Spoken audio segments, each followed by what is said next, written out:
प्रसार भारती अभिलेखागार की प्रस्तुति सदाबहार सुनहरे दौर का अनमोल खजाना।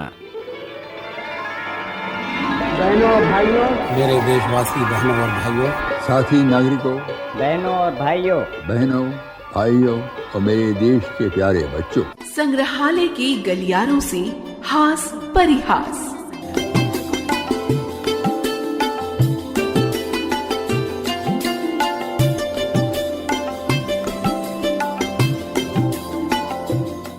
ये जरूरी है कि हौसले बड़े हों, लेकिन उससे भी जरूरी है कि आप जिद पे अड़े हों, क्योंकि कभी कभी जो काम हौसलों से पूरे नहीं होते वो उन्हें पूरा करने की जिद से पूरे हो जाते हैं। पर जिद अगर हड़ताल का रूप ले ले तो ये नकारात्मक और सकारात्मक दोनों प्रभाव छोड़ सकती है, और ये इस पर निर्भर करता है कि हड़ताल जायज है या नाजायज। हड़ताल अगर जायज हो तो इससे कई लोगों का भला हो सकता है, पर अगर नाजायज हो तो ये भला करने की बजाय नुकसानदेह भी हो सकती है। कई बार तो जायज हड़ताल भी कई बेकसूरों पर अपना बुरा असर डाल देती है। हड़ताली हड़ताल पर बैठे हों और अधिकारी इसे ना मानने की जिद पे, तो बेचारे इन दोनों के बीच फंसे लोग सिर्फ या तो इन्हें मनाने की कोशिश कर सकते हैं या इनके खुद ब खुद मान जाने की दुआ।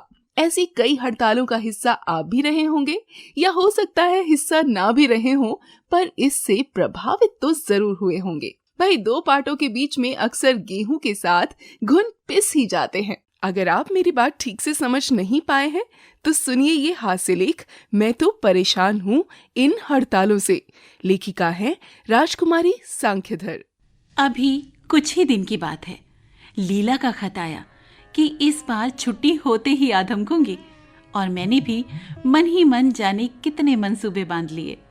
चलो, अच्छा रहेगा, जीवन की एक रास्ता दूर होगी, इकट्ठे घूमेंगे फिरेंगे। अकेला इंसान भी भला किस काम का। इससे पहले कि छुट्टियां शुरू हों, रेल हड़ताल के समाचार ने सारे हवाई महल ढा दिए। बड़ी झुंझलाहट हुई। कई वर्षों से लीला को छुट्टियों में बुलावा देती चली आ रही हूँ। कभी उसके बच्चे बीमार, कभी उसके ससुराल में कोई ना कोई कामकाज, या फिर कभी पतिदेव को ही फुर्सत नहीं। अरे बहन जी, कुछ मंगवाना हो तो आज ही मंगवा लो, कल पूरी हड़ताल है, हड़ताल।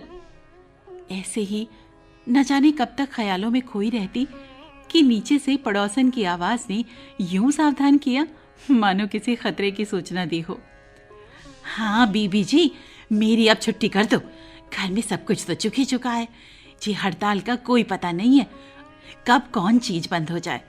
और मैंने उसे जरूरी चीजों की लिस्ट थमाते हुए जल्दी काम खत्म करने को कहा। जब वो सामान लेकर लौटी तो नीचे से ही उसकी बड़बड़ाहट सुनकर मुझे क्रोध आ गया। ये कमली भी ना निहायत निकम्मी नौकरानी है। कभी कोई काम बता दो तो लगातार बड़बड़ाती ही रहेगी। और अब उसने मुझे सामान का थैला पकड़ाते हुए हमेशा की तरह अपनी कर्कश आवाज में दुकानदारों को कोसना शुरू किया, तो मैं सारा क्रोध भूलकर हंस पड़ी। ये तुझे क्या हो जाता है कमली, हंसते भी देर नहीं। और क्या बताऊं बीवी जी, अब देखो 2 दिन ही तो हुए कि साबुन के दाम पूरे 25 पैसे बढ़ा दिए हैं कमबख्त ने। और वाकई जब मैंने हिसाब लगाया तो मुझे भी चक्कर आ गया। दुकानदार ने हड़ताल होने के ऐलान का पूरा फायदा उठाया था। कमली वैसे ही बड़बड़ करती हुई चली गई, और मैं फिर सोचने को मजबूर हो गई कि कमली ही क्यों, आज हर व्यक्ति समस्याओं से घिरा किसी न किसी को कोस रहा है। आखिर हर एक चीज का अंत तो होता ही है। क्या कभी इन बेबुलाई समस्याओं का भी अंत होगा? आखिर इनका जन्म कैसे हुआ? और तभी अचानक नीचे से एक तेज मर्दानी आवाज ने मुझे चौंका दिया। नहीं खाऊंगा, नहीं खाऊंगा, नहीं खाऊंगा। तुमने समझ क्या रखा है? अभी 20 तारीख ही तो हुई है और मेम साहब ने हड़ताल कर दी। घर में पैसा नहीं है। ये शर्मा जी की आवाज थी। बीवी से पैसे मांग रहे थे। इनके घर तो अब रोज ही किसी न किसी बात पर हंगामा खड़ा रहता है। 20 साल होने को आए इनकी शादी को। जवानी में कभी बीवी को तू करके नहीं पुकारा, और अब तो जैसे रोज ही भूत सवार हो जाता है। डरते डरते मैंने नीचे झांका तो बच्चे गुमसुम, माँ के भी तेवर चढ़े हुए। शर्मा जी ने काफी देर तक हाथ पैर पटके, चीखे चिल्लाए और फिर स्वयं ही कोई वजनदार फैसला करके चल दिए। तभी मिसेस लूथरा की आवाज सुनाई दी, अरे जो औरत अपने आदमी के साथ ऐसा बर्ताव करे, उसके बच्चे भी उसे क्या कहेंगे। जाहिर है कि मिसेस लूथरा के शब्दों ने आग में घी का काम किया होगा। मैं अब खड़ी न रह सकी, अपने काम में लग गई। नीचे से रह रहकर मिसेस शर्मा की सुबकियों की आवाज आ रही थी। बीच बीच में उनके दोनों बड़े बच्चे भी लगातार बोले जा रहे थे, पता नहीं माँ के पक्ष में या फिर पिता के पक्ष में, परंतु इतना जरूर महसूस हुआ कि मिसेस लूथरा का बेवक्त का फेरा और नाजायज दखल किसी को बर्दाश्त नहीं हुई। मैं भी काम खत्म करके किताब लेकर बैठ गई, लेकिन मन नहीं लगा। रह रहकर हड़ताल की मनहूसियत ही दिमाग पर छाई रही। फिर अपने से ही प्रश्न कर बैठी, आखिर इस मनहूस हड़ताल की शुरुआत किसने की? किसी न किसी ने तो की ही होगी। और इससे पहले कि मैं हड़ताल के जन्म की पड़ताल करूं, मोहन की आवाज आई, आंटी पानी भर लेना, क्योंकि कल नल का नहीं आएगा। मोहन अब पास आकर बैठ गया था। उसका मुरझाया चेहरा देखकर मैं पूछी बैठी, बेटा तुम्हारे पापा आ गए क्या? वो तो अब रात को भी नहीं आते आंटी, दफ्तर में ही सो जाते हैं। क्यों? पर ऐसी क्या बात हो गई बेटा? तुम्हारी मम्मी और तुम लोग मिलकर मनाते क्यों नहीं उन्हें? आंटी वो अपनी बात के आगे किसी की सुने तब ना। मम्मी कहती हैं मैं तो तंग पड़ गई हूँ, जहाँ मर्जी हो जाएं। मेरे आश्चर्य का ठिकाना ना रहा। मोहन भी 2 मिनट बाद चला गया।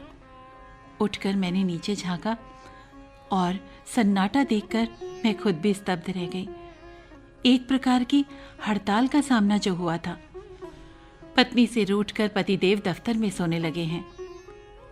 कहाँ है मिसेस लूथरा, जो जाकर अब पतिदेव को ताना मारे ना कि दफ्तर में सोने वाले पति के बारे में लोग क्या कहेंगे। लेकिन मैं जानती हूँ मिसेस लूथरा कभी ऐसी गलती नहीं करेंगी। उन्हें पता है कि शर्मा जी को नाराज करना ठीक नहीं, और मुझे मिसेस लूथरा में मंथरा नजर आने लगी। जाहिर है उसने पति पत्नी की घरेलू नोक-झोंक में पति का नाजायज समर्थन करके पति को गलत रास्ते पर चलने को उकसाया और एक घर की सुख शांति भंग करने का गंभीरतम अपराध किया, जिसमें उसका अपना कोई स्वार्थ नहीं था, केवल मनोरंजन, वहशियाना मनोरंजन। यूं भी तिरियाहट और बालहट मशहूर तो है ही, लेकिन आजकल जिसे देखो वो किसी न किसी प्रकार का हट ठाने हैं, जिनमें कई तो बड़े हास्यास्पद होते हैं और कई लज्जाजनक भी। किसी विशेष वस्तु या हक पाने के लिए अड़ जाना, सहयोग ना देना, हड़ताल पर बैठना, जुलूस निकालना, नारे लगाना, ये सभी अपना हट या जिद पूरी करवाने के हथियार हैं।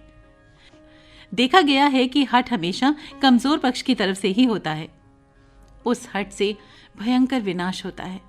बहरहाल ऐसा लगता है कि ये हड़ताल पहले तो घरों तक ही सीमित रही होगी, फिर लोगों ने इसे समाज या खुलेपन में अपनाना शुरू कर दिया, और शायद इसीलिए इसका नाम हड़ताल से हड़ताल में बदल गया। हाटताल यानी बाजारू हाट में ताला, क्योंकि तालाबंदी अपने किसी विशेष हक के पक्ष में या फिर किसी विशेष व्यक्ति के गलत बात के प्रति जनता का मौन आक्रोश। ऐसा प्रतीत होता है कि अब ये प्रयोग खुले रूप में समाज ने अपनाया होगा और इसकी प्रतिक्रिया जरूर अच्छी रही होगी। देखिए ना, भारत को स्वतंत्र करवाने में हमारे क्रांतिकारियों ने तरह तरह की हड़तालों का ही तो प्रयोग किया, जिसमें किसी प्रकार के हिंसक तंत्रों को स्थान नहीं दिया गया, और ऐसी हड़तालें प्रायः सफल होती थीं। इस तरह के शांतिपूर्वक विरोध का पूरे विश्व ने स्वागत किया। इसमें कोई शक नहीं कि ऐसे प्रयोगों का असर देर में होता है। किसी ने कहा है ना कि देर आयद दुरुस्त आयद, लेकिन होते होते हड़ताल का जो रूप आज हमारे सामने है वो तो हमें विनाश की ओर ले जा रहा है। बाजार एक दिन बंद हुआ नहीं कि लोगों ने घबरा कर चीजें जमा करनी शुरू कर दी और दूसरे ही दिन भाव चढ़ गए। मिलों की हड़ताल का असर दुकानदारों पर और दुकानदारों की हड़ताल का असर समाज पर। और समाज किससे बना है? हमसे और आपसे ही ना। हम और आप परेशान तो आगे आने वाली पीढ़ी उससे भला कैसे बच सकती है? घर घर शर्मा जी जैसे हो जाएंगे जो कि कमा कमा कर थक जाएंगे और परिवार की जरूरतों का गड्ढा भरने में ही नहीं आएगा। जाहिर है हर बड़ी मछली छोटी को निकलती है। शर्मा जी अपनी ही बेन बजाएंगे। उनकी पत्नी को बेसुरा राग अलापने को बाध्य होना पड़ेगा और ऐसी अवस्था में बच्चे, उनको तो परमात्मा ही रास्ते पर लगाएगा। मिसेस लूथरा जैसी भला चाहने वाली बहनों का भी बैठे बिठाए मनोरंजन होगा और वक्त बेवक्त अपने पति धर्म तथा परिवार के प्रति अपने त्याग का ढोल पीटते नजर आएंगे। बहरहाल इस रेल हड़ताल का भी नतीजा आखिर बुरा ही हुआ, जैसा कि होता आया है। हड़ताल तो देर सबेर खुलनी ही थी, खुल गई। चीजों के भाव भी आसमान पर चढ़ गए। कुछ जरूरी चीजें बाजार से यूं गायब हुई जैसे गधे के सिर से सींग। गवर्नमेंट भी भला क्या करे? अब तो जिसकी लाठी उसी की भैंस वाला हिसाब हो गया है। हर व्यक्ति किसी न किसी गलत काम में सहयोग दे रहा है, प्रत्यक्ष या अप्रत्यक्ष। रेडियो ने कई दिन हो गए हड़ताल खत्म हो जाने की सूचना दे दी है, परंतु हड़ताल खुलने के बाद ऐसा लग रहा है जैसे कि तूफान गुजर जाने के बाद होता है। हर व्यक्ति डगमगाया, टूटा, हारा और तनाव से भरा। मैं भी रोज लीला की प्रतीक्षा में दिन गुजार देती हूँ। शायद उसने भी किसी मजबूरी के कारण आने का विचार त्याग दिया हो।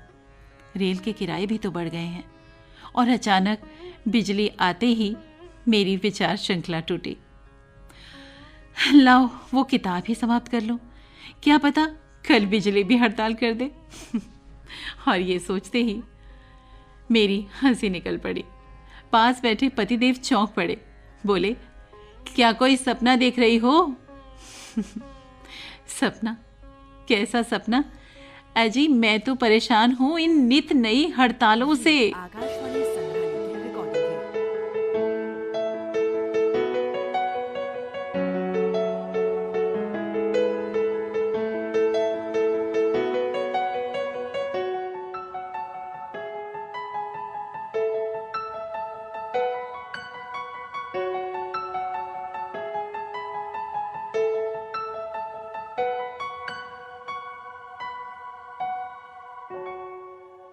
अभी आपने सुना हास्य लेख मैं तो परेशान हूँ इन हड़तालों से। लेखिका थी राजकुमारी सांख्यधर। वाचन था सविता शर्मा का। कंपेयर थी रेखा रानी और निर्मात्री रंगोली श्रीवास्तव। अपनी राय और अपने सुझाव हमसे साझा करने के लिए आप हमें ईमेल कर सकते हैं। हमारा ईमेल आईडी है archives@prasarbharati.gov.in।